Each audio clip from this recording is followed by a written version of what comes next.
Top international rugby referee George Clancy from Limerick was the guest speaker at an unusual event, the launch not of a rugby magazine or a reffing magazine, but the 50th edition of a community development magazine called Changing Ireland.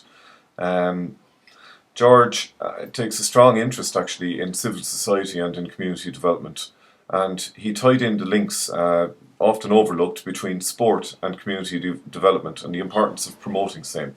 Take a look here. Alan, hi everybody, and thanks to Alan and the team for inviting me along today. Community development has a special place in my heart, and I've been reading Changing Ireland for a number of years now, where it's kept me updated on all that's happening in this area. It's a very valuable publication.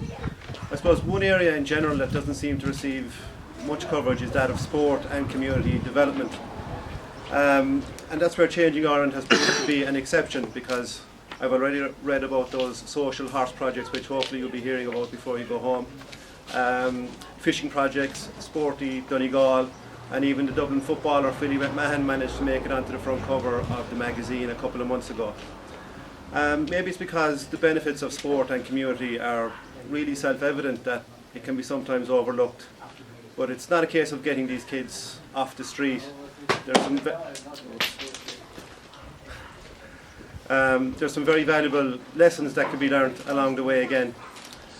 Kids participating in these projects and sport in general quickly learn the value of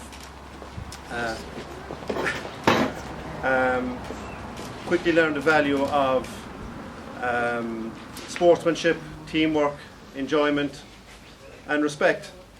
And it's easy to see how these values can transfer into the adult world, particularly if they're nourished at a community level.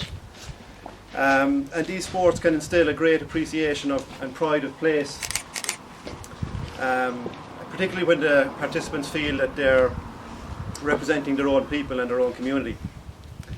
Because near where I live, the Balneety Golf Club has been really embraced by the local population. You see teams of volunteers heading up there in the evening to cut the grass or to help out in the course, and there's plans afoot now to put a walking track around the perimeter of the course and to put an all-weather pitch in there. So it's a facility that can be used to everybody's benefit, and it's great to get that buy-in from the community, which I'm sure people of my Ross will be familiar with my Ross Football Club and Richmond Rugby Club over there as well, or sorry, Thomond Rugby Club. I've got to be careful there.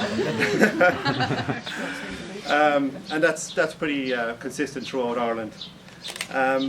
And of course, with the issues now surrounding obesity and diabetes, it's clear that sport can play a massive role in the mental and physical well-being of a community. I see now where clubhouses that belong to the GA club or the rugby club have been commandeered and are used as hubs for fitness classes or dance classes or running clubs, and it's clear that that has a very positive effect on everybody. It also seems to bring all parts of the community together. And I see that Changing Ireland has highlighted these projects and has promoted them in the magazine. It's great to see participants in these projects being recognised in a national publication, and long may that continue. So once again, I'd like to congratulate Alan and the team on the 50th edition of the magazine, and hopefully I'll be back here in a few years for the 100th edition. Thanks. So there you have it, George's view on community development and on our magazine.